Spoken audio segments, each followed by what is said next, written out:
Brett Crawford, you've got some nice runners to go to war with on Wednesday night, and one of them I thought was a newcomer to the stable and Forever Glorious. Now we haven't seen him for a little while. How have you found him? Yeah, he settled in really well. Been happy with his progress at home. I thought his trial was pretty good. And yeah, I mean he's a horse. I think that's just each and every week that's gone past he's progressed. So nice that we got a decent barrier, and I'm looking forward to a positive run from him. Given that you are the latest handler to be licensed here in Hong Kong, I wanted to ask you, I mean, you get a horse like him, he's a 7-year-old, I know you've changed plenty of the headgear. Is it a case of just sort of a total restart almost with some of these horses? Yeah, there's no doubt, Nick, that that's what we're doing, starting from scratch, getting to know the horses.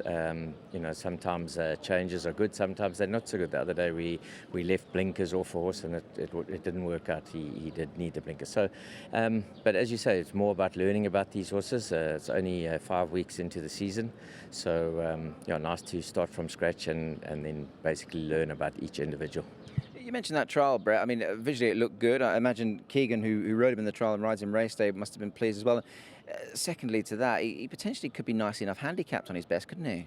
Yeah, look, I think you're quite right. I think he's down off a decent mark. He's never run far off them. So, I think it's just about making sure he's ready. I'm sure whatever happens on Wednesday, he'll still improve, but I still think his work's good enough to put in a decent performance. Brett Crawford ran such a mighty race for you on stable debut. That must have been extremely pleasing for you and connections, and you're going to the well again. Yeah, listen, he's a horse that was working exceptionally well going into his first run for the yard. He was looking great, so we expected him to run a nice race. His record at Happy Valley is quite scary. He's super competitive at Happy Valley. So obviously this race has come up. It's a nice space between his first run to his second run. He's been doing well at home. So once again, I'm expecting him to put in a decent effort. You're stepping him up in trip as well. Was that just a case of sort of being a victim of circumstance, having to go to 18? Yeah, look, I think, as you say, the way the program is mapped out, and obviously with his strike rate at Happy Valley, it was the place we wanted to go back to. But, in saying that, he's won over 18. If I'm not mistaken, he won the ladies' purse a few years ago over 18, so I'm not worried about the trip at all. And obviously, he's happy in his hunting ground. And how has he come out of that race, Brett? I mean, obviously, he's a horse who sort of had a little dip in form, but he seems to be, loving it once again. Did he come out of the race really well? Yeah, he has. We actually sent him to Chung Fa for a week just to, freshen him up and get his mind right. So he seems to be in a good space, and the working comments from both Roy and Carice are positive. So no reason why I can't put in another decent performance.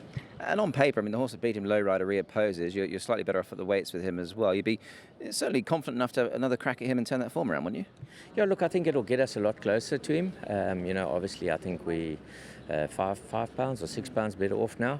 So that's obviously got to help. But I do think that Gasper's was still the horse to beat. But yeah, hopefully we'll give him a run for his money. And Brett, just finally, I mean, obviously he has won the trip at Sha Tin, so if he comes through this test at Happy Valley, without wanting to put the cart before the horse, do you reckon he might be sort of maybe like a January Cup horse, perhaps, given that he has got that sort of rating and, he does like the track? Yeah, look, he's been as high as 107 previously. So, the old saying, they don't lose their ability, they lose their form. So if we can get him back to his best form, then no doubt, hopefully we can get him back to something bigger and better. Vincent, King Miles is a horse you know very well. We haven't seen him for a little while, 126 days, but you must be looking forward to getting back on him. Yeah, definitely. It gave me a good feeling from early season to now. He has been progressing in the morning, so with a good barrier draw, quite happy and confident.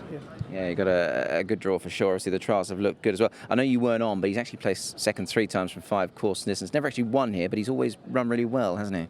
Yeah, definitely. He's a really honest horse, and he's, quite consistent getting up there.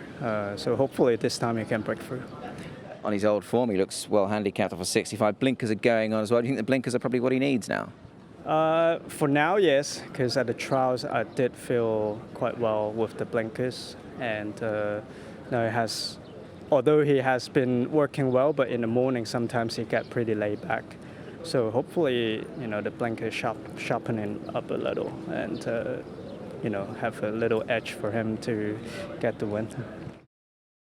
Lyle, here's a charity gain. Is a nice horse that you're riding on Wednesday night for David Eustace. We haven't seen him for a little while, but he looks to be returning to form through trials, etc. Excited to get back on? Yeah, I am. He obviously ran some good races last season.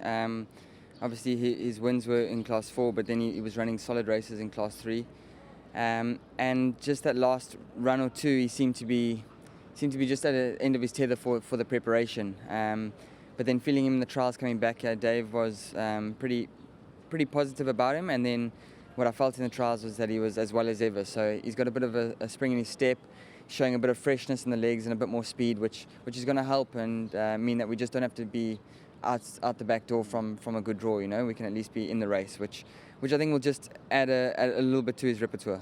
And that's probably keen with him, Lyle, isn't it? I suppose, in the sense that you have to sort of wind him up for that late run because he will be held up. Yeah, he's a horse that doesn't have tactical speed, but it works in his favour because then when you get back, you have all the time to start getting through the gears. But yeah, with a bit more freshness in his legs and the speed he showed in his trials, it just means that we don't have to give up all the ground and come around every horse, hopefully.